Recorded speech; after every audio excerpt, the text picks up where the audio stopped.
Bonjour à tous, dans cette vidéo nous allons aborder la résistance au nazisme.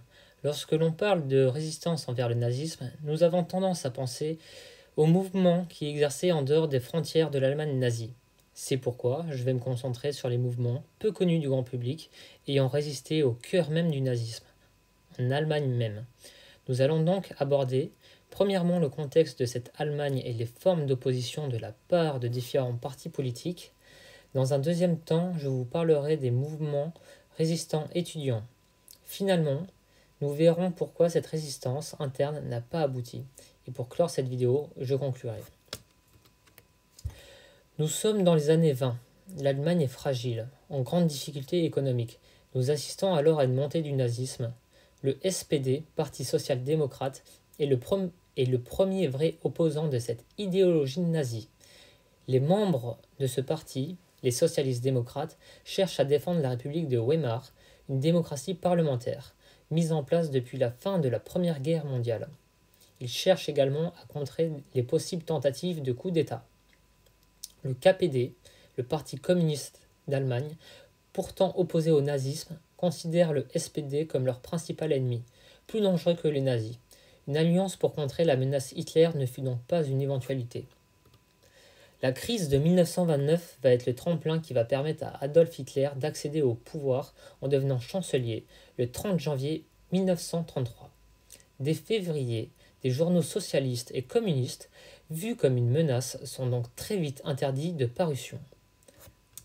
Le 27 février 1933, les nazis utilisent comme prétexte l'incendie du Reichstag à Berlin, siège du Parlement allemand, pour dénoncer un pseudo-complot communiste. Cette nuit-là, plus de 4000 opposants, sociaux-démocrates, communistes et libéraux ont été arrêtés.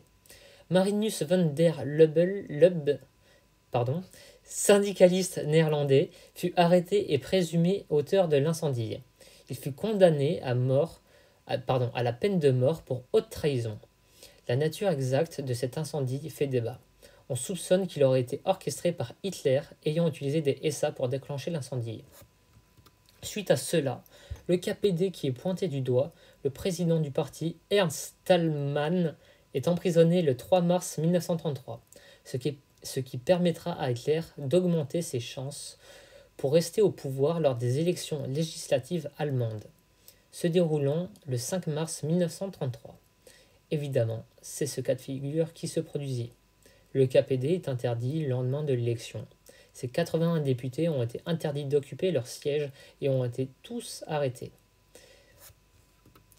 Pour le SPD avec 18% des voix, ainsi que pour le KPD avec 12% des voix, c'est un échec face au NSDAP, le Parti national socialiste, avec 44% des voix.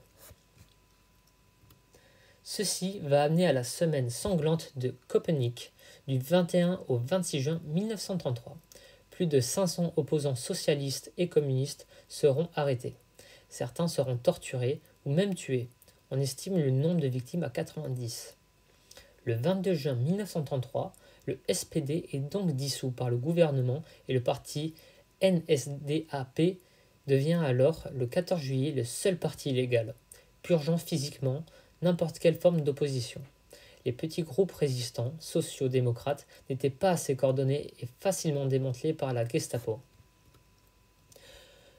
Dans son idéologie d'uniformité, le régime nazi cherche à endoctriner la jeunesse allemande via les jeunesses hitlériennes. Leur adhésion deviendra obligatoire à partir de 1933. Suite à cette forme de répression et d'endoctrinement dictatorial, une organisation s'opposant au nazisme émerge. Il s'agit d'un groupe de résistants pacifistes composé principalement d'étudiants et d'intellectuels. Il s'agit de la Rose Blanche de Munich fondée en 1942 par Hans Scholl, ayant été membre des jeunesses hitlériennes avec sa sœur, et Alexander Schmorell au sein de leur université. La couleur blanche de la rose représente la pureté, car la majorité des membres sont catholiques. Les étudiants refusaient de se plier au régime totalitaire et voyaient le nazisme comme la perte de la pensée unique et de l'individualité. Kurt Huber, professeur de philosophie de l'université de Munich, encouragea ces mêmes étudiants à résister. Hans Scholl commence alors par distribuer des tracts seul dans son université, mettant en avant la conscience morale de l'individu et remettant en cause les principes autoritaires imposés au peuple allemand. Ses camarades le rejoignant peu de temps après, ainsi que sa sœur Sophie Scholl. Durant l'été 1942, Hans et Alexander rédigent 4 tracts qu'ils envoyèrent par la poste à des destinataires spécifiquement choisis à Munich. Il s'agissait d'intellectuels, écrivains, professeurs, directeurs, médecins libraires, etc. Ces derniers étaient chargés de reproduire ces tracts et de l'envoyer au plus grand nombre de personnes possible. En juillet 1942, Hans Scholl, Alexander Schmorell et Willy Graf sont envoyés sur le front de l'Est en URSS pour une durée de 3 mois en tant qu'infirmiers de la Wehrmacht, l'armée du Troisième Reich. À leur retour, ils prennent contact avec l'Orchestre Rouge. Il s'agit du nom le plus connu de la résistance communiste envers le nazisme. Ce groupe avait pour vocation à rassembler les diverses informations sur les crimes du régime nazi. Il distribuait également des tracts anti-nazis.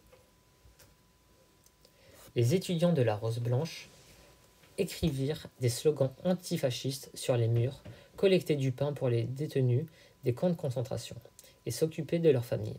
Ils rédigèrent leur 5e tract qui fut distribué dans de grandes villes telles que Munich, Augsburg, Stuttgart, Francfort, Salzbourg et Vienne.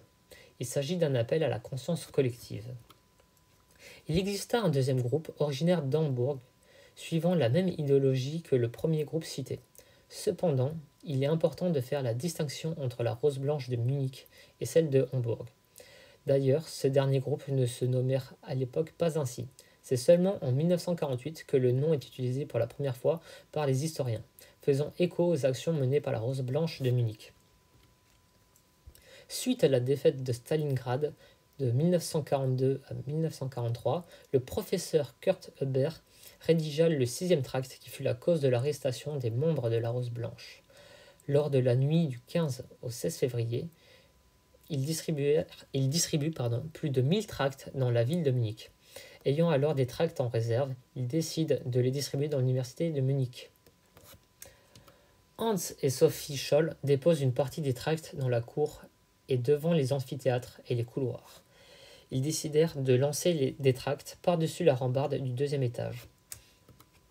Hélas, ils sont aperçus en flagrant délit par l'opportuniste gardien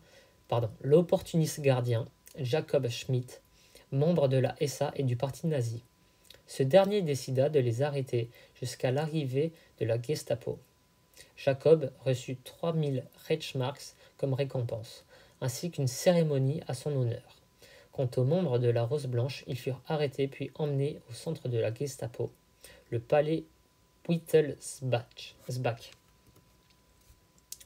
Christoph Probst, Hans et Sophie Scholl furent jugés le 22 février 1943 par le Volksgerichtshof, le tribunal du peuple, présidé par Roland Fressler, un tribunal spécial visant à condamner pour haute trahison et atteinte envers le régime nazi.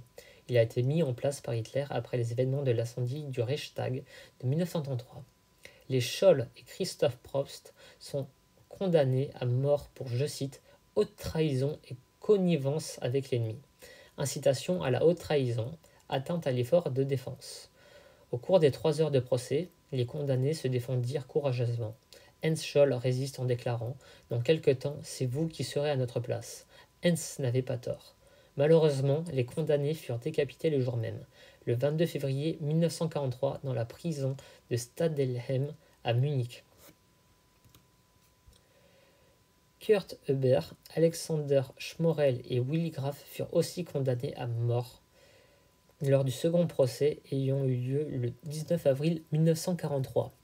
Huber et Schmorell furent guillotinés le 13 juin 1943, toujours dans la prison de Stadelheim. Graf connaîtra le même sort le 12 octobre 1943. 10 membres de la Rose Blanche furent exécutés quelques mois plus tard. Environ 130 personnes furent arrêtées pour avoir été en contact avec l'organisation. Suite à la dissolution du groupe de Munich, l'aviation anglaise largua par millions d'exemplaires le 5e tract, rendant hommage à leur mémoire et continuant ainsi de promouvoir leur idéologie. Suite à ces événements, la Rose Blanche de Hambourg reprennent leurs tracts et continuent de les distribuer.